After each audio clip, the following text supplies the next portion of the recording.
ৰাখিবা কিন্তু এইটো কথা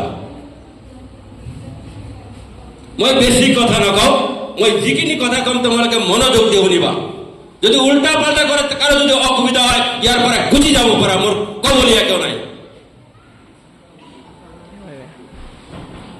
যেই নহওক আজি ৰাজনীতি বিজ্ঞান বিভাগৰ দ্বাৰা আয়োজিত নৱাগত আদৰণি সভাৰ মোৰ গৌৰৱ মোৰ ছাত্ৰ মোৰ প্ৰিয় ছাত্ৰ হাফিজুৰ ৰহমান বাবু আজি বিভাগৰ মুৰব্বীৰ দায়িত্ব লৈছে লগতে এই আদৰণি সভাৰ আসন অলংকৃত কৰিছে হাফিজুৰ ৰহমান বাবু সভা মঞ্চত উপবিষ্ট মোৰ প্ৰাক্তন সতীৰ্থ ওসমান গনি মোল্লা স্যাৰ শাহজাহান আলী স্যাৰ মোৰ প্ৰাক্তন ছাত্ৰ অধ্যাপক ডক্টৰ ৰজুল ইসলাম মোল্লা সদ্য নিযুক্ত ৰাজনীতি বিজ্ঞান বিভাগৰ অধ্যাপকদ্বয় আৰু ৰাজনীতি বিজ্ঞান বিভাগৰ প্ৰাক্তন ছাত্ৰ সন্মিলনীৰ সাধাৰণ সম্পাদক তথা ৰাজনীতি বিজ্ঞানৰ গৌৰৱ ফাৰুক আব্দুল্লাহ ৰাজনীতি বিজ্ঞান বিভাগেৰ আন এজন গৌৰব নুৰুল হাসান আৰ লগতে মোৰ প্ৰিয় ছাত্ৰ ছাত্ৰীসকল আজি ৰাজনীতি বিজ্ঞানৰ ছাত্ৰ ছাত্ৰী 279 ষ্টুডেন্ট আছে কেইজন ছাত্ৰ ছাত্ৰী উপস্থিত আছে তোমালোকে কোৱা নৱাগত ছাত্ৰ ছাত্ৰী কেইজন আছে অলপ থিয় হোৱাচোন চাওঁ নৱাগত ছাত্ৰ ছাত্ৰীসকলক মই চাওঁ কেইজন আছে 100 জন ছাত্ৰৰ মাজত 30ৰ পৰা 35 জন আছে আৰু প্ৰাক্তন ছাত্ৰ ছাত্ৰী নাই চিলাব প্লিজ মই প্ৰথমতে এই মহাবিদ্যালয় ৱেষ্ট কলপৰা মহাবিদ্যালয় যিবিলাক মনীষীয়ে যিবিলাক নমস্য ব্যক্তিয়ে এই ৱেষ্ট কলপৰা মহাবিদ্যালয় স্থাপন কৰিছিল সেই নমস্য ব্যক্তিসকলক মই শ্ৰদ্ধাৰে সোঁৱৰিছো যদি এই মহাবিদ্যালয় স্থাপন নকৰিলেহেঁতেন তেনেহলে কিন্তু এই আমাৰ ছাত্ৰ ছাত্ৰীসকল নামে এই দুখীয়া অঞ্চলৰ ছাত্ৰ ছাত্ৰীসকলে পঢ়া শুনা কৰিব নোৱাৰিলেহেঁতেন বিশেষকে গাঁৱৰ সৃষ্টিবিলাক পঢ়া শুনাৰ সুবিধা নাছিলে আৰু সেইবিলাক বিষয় উল্লেখ চিন্তা চৰ্চা কৰি আমাৰ কিছুমান নমস্য ব্যক্তিয়ে এই মহাবিদ্যালয় স্থাপন কৰিছিল আৰু সেই ব্যক্তিসকলক মই শ্ৰদ্ধাৰে সোঁৱৰিছো আৰু এটা কথা নৱাগত ছাত্ৰ ছাত্ৰীসকলক মই এটা কথা কৈছো তোমালোকে মনত ৰাখিব লাগিব সকলো ছাত্ৰ ছাত্ৰীয়ে মনত ৰাখিব লাগিব এই ৱেষ্ট কলপৰা মহাবিদ্যালয়ৰ প্ৰতিষ্ঠাপক সভাপতি কোন আছিল ৱেষ্ট কলপৰা মহাবিদ্যালয় যেতিয়া প্ৰতিষ্ঠা হৈছিল 1981 চনৰ 21 আগষ্টত প্ৰতিষ্ঠা হৈছিল সেই সময়ৰ প্ৰতিষ্ঠাপক সভাপতি কোন আছিল এনিবডি কমৰেড নজমুল হক প্ৰাক্তন বিধায়ক গোৱালপাৰা পশ্চিম সমষ্টি মনত ৰাখিবা কিন্তু মহাবিদ্যালয় 1981 চনৰ 21 আগষ্টত প্ৰতিষ্ঠা হৈছিল আৰু সেই প্ৰতিষ্ঠা কৰাৰ প্ৰতিষ্ঠাপক সভাপতি আছিল নজমুল হক সাহেব প্ৰাক্তন বিধায়ক ৱেষ্ট কলপৰা কনষ্টিটুৱেন্সি আৰু প্ৰথম ফাউণ্ডাৰ প্ৰতিষ্ঠাপক সম্পাদক কোন আছিল আব্দুৰ ৰহমান মাস্টাৰ এটা এই দুটা কথা তোমালোকে মনত ৰাখিবা তাৰ উপৰিও বিভিন্ন ব্যক্তি এই মহাবিদ্যালয়ৰ লগত জড়িত আছিল এনেকি এজন দুখীয়াৰ পৰা আৰম্ভ কৰি এই অঞ্চলৰ সকলো মানুহৰ অৱদানেৰে এই মহাবিদ্যালয় স্থাপিত হৈছিল আৰু সেই মনীষীসকলৰ সেই নমস্য ব্যক্তিসকলৰ যি চিন্তা চৰ্চা সেই চিন্তা চৰ্চা যদি তোমালোকে আঘাত কৰা তেনেহলে তোমালোকৰ ভৱিষ্যৎ ভাল নহব তোমালোকে এই মহাবিদ্যালয়ত আহিছা, আজি মই সঁচাকে দুখ অনুভৱ কৰিছো। আৰু সেই কথাটো আমাৰ প্ৰাক্তন ছাত্ৰ ফাৰুক আব্দুল্লাই অনুকিয়াই দিছে যে নতুন ছাত্ৰ ছাত্ৰীৰ পৰা এজন ছাত্ৰ এই ডাইচত নাহিলে। তোমালোকে এই মহাবিদ্যালয়ত আহিছা, ক'ৰ পৰা আহিছা? কোনোবাই খানখোৱা চৰৰ পৰা আহিছা, কোনোবা টিয়াপাৰা চৰৰ পৰা আহিছা, কোনোবা আমবাৰীৰ পৰা আহিছা, কোনোবা কালডাঙ্গা চৰৰ পৰা আহিছা।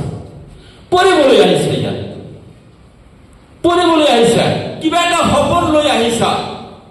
তোমাৰ নিজা সপোন নহয়, খালি একমাত্ৰ তোমাৰ সপোনে যে ইয়াত জড়িত আছে সেইটো নহয়, তোমাৰ মাক দেউতাকৰ সপোন ইয়াত জড়িত হৈছে।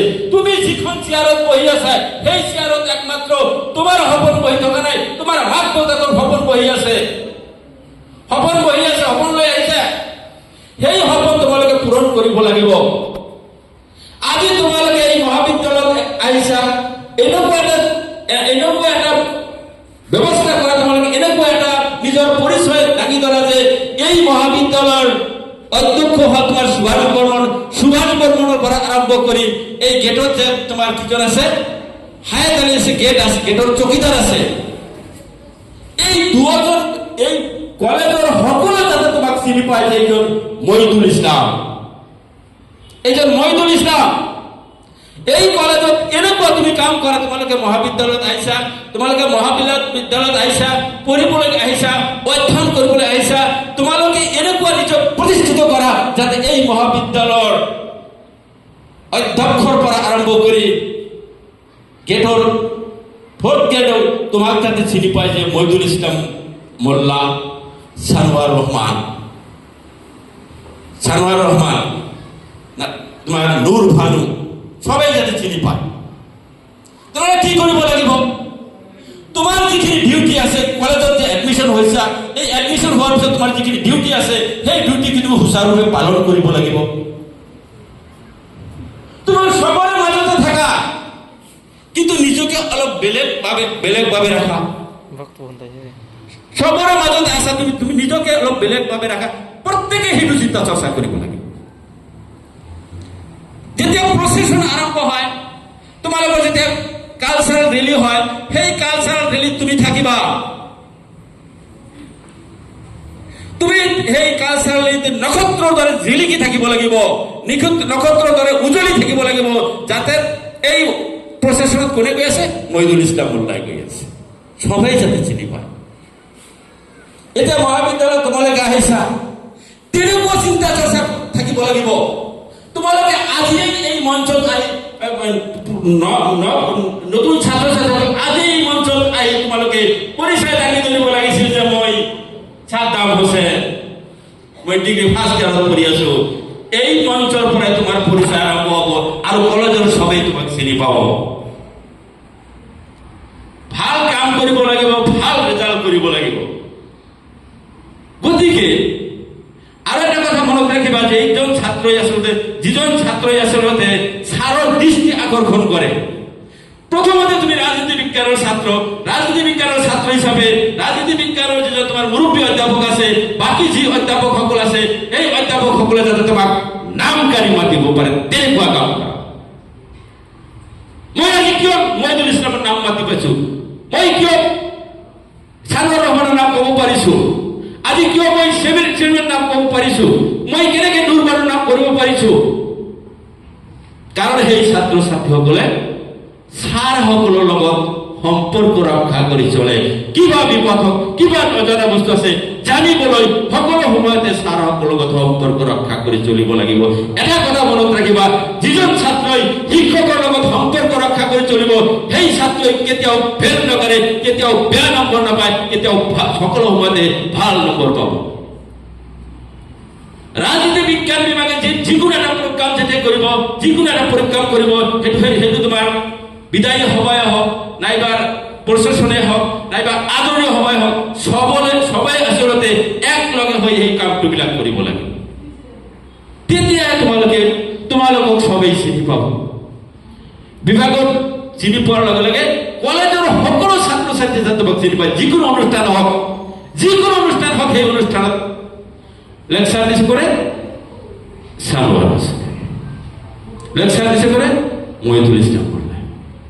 এইটো কথা কিন্তু মনত ৰাখিবা।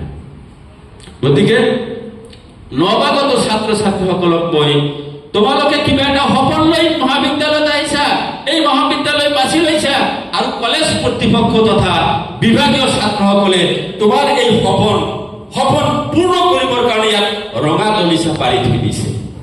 আৰু সেই ৰঙা দলিচা তোমালোকে ছাৰসকলৰ লগত সম্পৰ্ক ৰক্ষা কৰি তোমালোকৰ সপোন পূৰণ কৰা। প্ৰত্যেকেই জীৱনৰ এটা লক্ষ্য আছে। লক্ষ্যহীন জীৱন কেতিয়াও তোমাৰ গন্তব্য স্থান নাপায়। এতিয়া প্ৰশান্ত মহাসাগৰ আছে, এই প্ৰশান্ত মহাসাগৰৰ মাজত যদি এটা জাহাজ এৰি দিয়া হয়, সেই জাহাজত যদি তোমাৰ কোনো ডিৰেকশ্যন মিটাৰ নাথাকে, কোনফালে যাব তেনেকুৱা যদি মিটাৰ নাথাকে, সেই জাহাজখন আমেৰিকাত যাব নে মুম্বাইত যাব না জেদ্দাত যাব না বাংলাদেশত যাব, তেনেকুৱা কোনো ধৰণৰ ডিৰেকশ্যন মিটাৰ নাই। তেনেহ'লে জাহাজখন সাগৰত কি হ'ব? জাহাজখন সাগৰৰ মাজত ঘূৰি থাকি এটা সময়ত ডুবি যিখিনি মানুহ আছে মানুহখিনি মৰি যাব। গতিকে প্ৰত্যেক ব্যক্তিৰে এটা ডিৰেকশ্যন মিটাৰ থাকিব লাগিব, তোমালোকৰ এটা লক্ষ্য থাকিব লাগিব। যি লক্ষ্য পূৰণ কৰাৰ কাৰণে যিমানখিনি কষ্ট আছে সেই কষ্টখিনি তোমালোকে কৰিব লাগিব। তোমালোকে বাছ পাখি হ'ব লাগিব, ইগল পাখি হ'ব লাগিব, ইগল পাখি হ'ব লাগিব।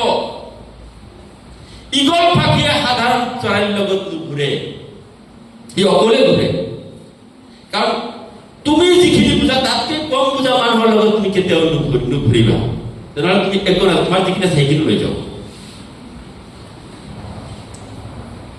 ইগল পাখিয়ে তোমাৰ 5 কিলোমিটাৰ দূৰৰ পৰা কি কৰে? নিশানা লয় যে মই সেই আমবাই যিটো পুখুৰী আছে, পুখুৰীৰ যিটো ৰৌ মাছ আছে, ৰৌ মাছটো মই উঠাই দিলে 5 কিলোমিটাৰ দূৰৰ পৰা নিশানা কৰি লয়।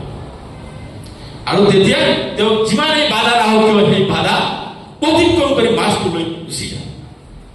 গতিকে সমস্যা থাকিবই, সমস্যাৰ লগত সকলো সময়ত এটা সুযোগ আহে। সমস্যা আহিব, সমস্যাৰ লগত এটা সুযোগ আহে। সেই সুযোগটোহে আমি ল'ব লাগিব, সেই সুযোগ ল'লে আমি আগবাঢ়ি যাব। কিন্তু এটা কথা মনত ৰাখিবা, কেতিয়াও তুমি নিজৰ শিপাক পাহৰি নাযাবা। শিপা বুজি